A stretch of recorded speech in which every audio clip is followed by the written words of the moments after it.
What's going on, everyone? Today we are diving into the top 10 changes and things to look forward to in Destiny 2 this coming year.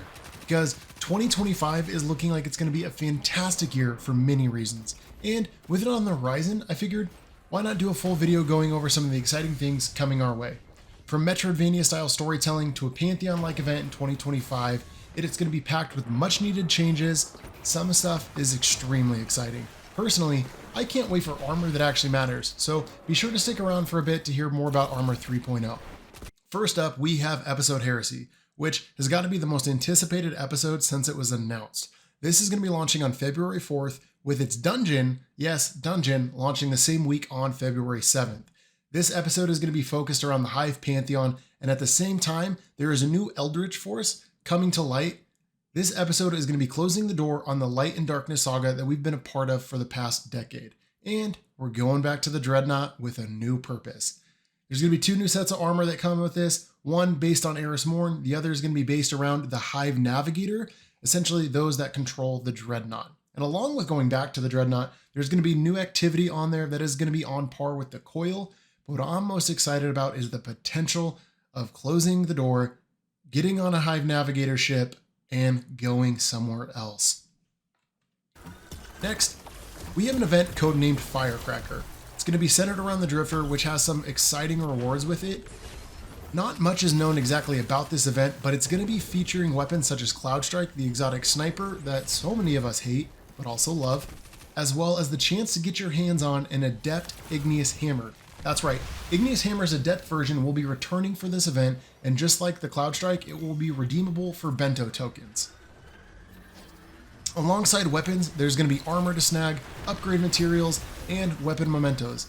But it's speculated the highly requested Shatter White shader is going to be making a return.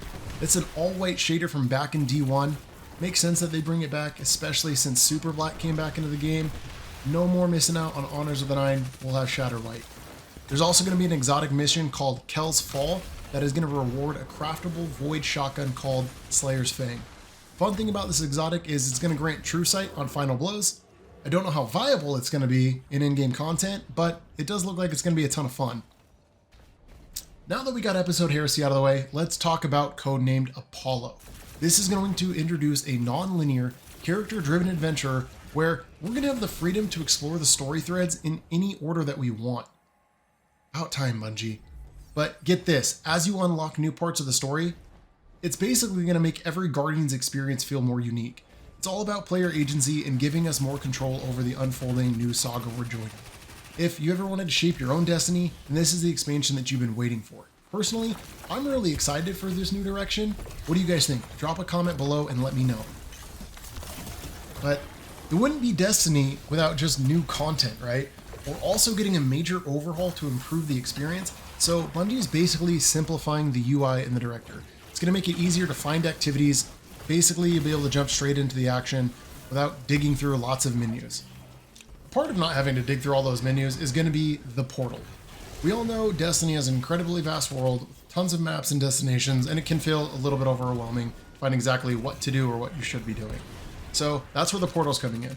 It's going to change how we navigate the game entirely. Gone are going to be the days of searching through a cluttered destination map to figure out where to go. The portal's going to organize the activities in a clear and easy to browse category like solo ops, fire team ops, and pinnacle ops. Plus, you'll find bonus rewards tied to specific activities, giving you more an incentive to dive in and get rewards. It's a much needed quality of life update for both returning players but also brand new players to the game.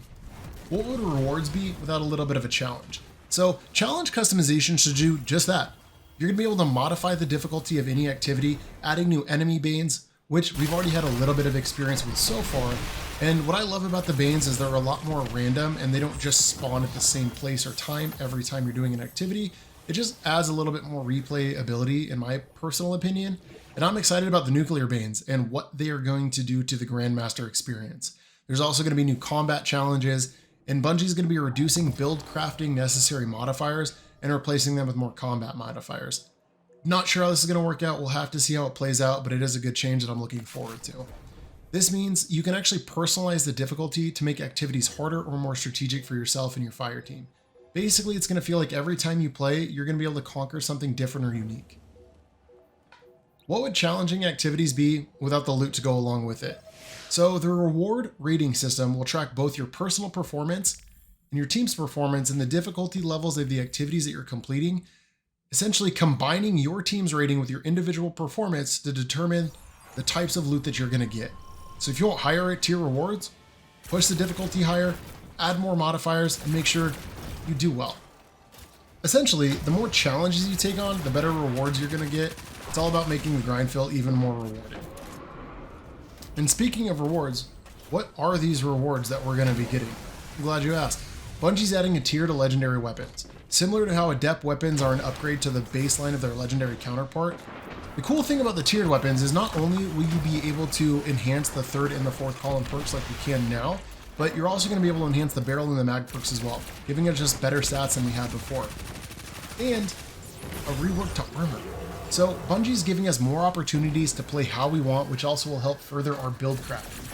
Gone are the days of meaningless stats. So basically, once this update drops, all armor stats are actually going to matter. The stats are going to go up to 200 from the previous 100 that we've had for far too long. So this means every stat point will now count. Legendary armor will also have a stat archetype that determines the primary and the secondary stat, and the third one's going to be more of a free roll. Class items will still have a full 6 stat distribution on par with other slots. What's most exciting to me about these armor changes is what they're calling set bonuses.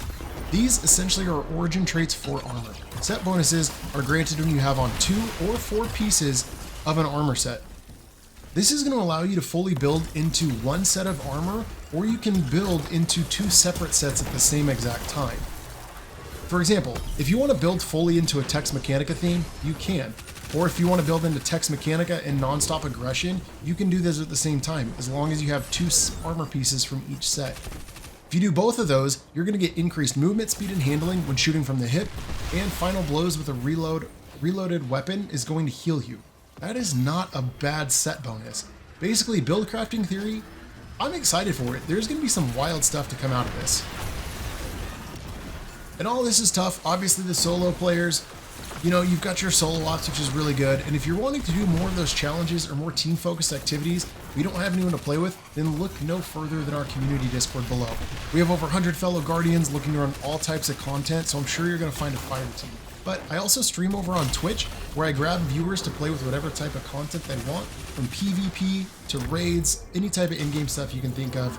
All you got to do is hop on over there and let me know. Both those links are in the description below. If you're a fan of raids or in-game content, I'm excited for what's coming up with raids, and I know a lot of people will be too. Every year is going to kick off with a brand new raid, and the first one under Codename Apollo already sounds like it's going to be pretty exciting for a few different reasons. Obviously, they're going to come with exclusive weapons and armor, of course a raid exotic, but that's not all. With a big update that follows that expansion, there's going to be new challenges or feats. Essentially, players can select different feats to enforce rules, such as time trials, similar to what we had in Pantheon. And the more feats that you have during your run is going to be directly correlated to the chance of you earning higher tier rewards. Raids aren't your cup of tea? We got dungeons. Featured in the Pinnacle Ops category in the portal, meaning they're going to be accessible and customizable just like other activities. And the second expansion each year will provide us with a new dungeon, and the best part about it is we no longer need to buy a damn second dungeon key to get access to the dungeon. Bungie, it took you long enough to do that. And the final thing, for me, it's one of the most anticipated, similar to Into the Light and Pantheon, that a lot of people grinded for, myself included, for that Godslayer title. The fourth major update of the year, they're planning on a similar event that revolves around legacy raid and dungeon content, essentially giving us more aspirational challenges. Once we do have more details on that, we'll make a video and go over it, and of course, once it comes out, we're going to grind the hell out of it. But there you have it, the top 10 changes coming to Destiny 2 in 2025. What are you most excited about? Let me know in the comments down below, and if you enjoyed this video, you made it to the end, thank you so much. Feel free to leave a like if you feel so inclined, subscribe if you haven't already, and I'll catch you all in the next one.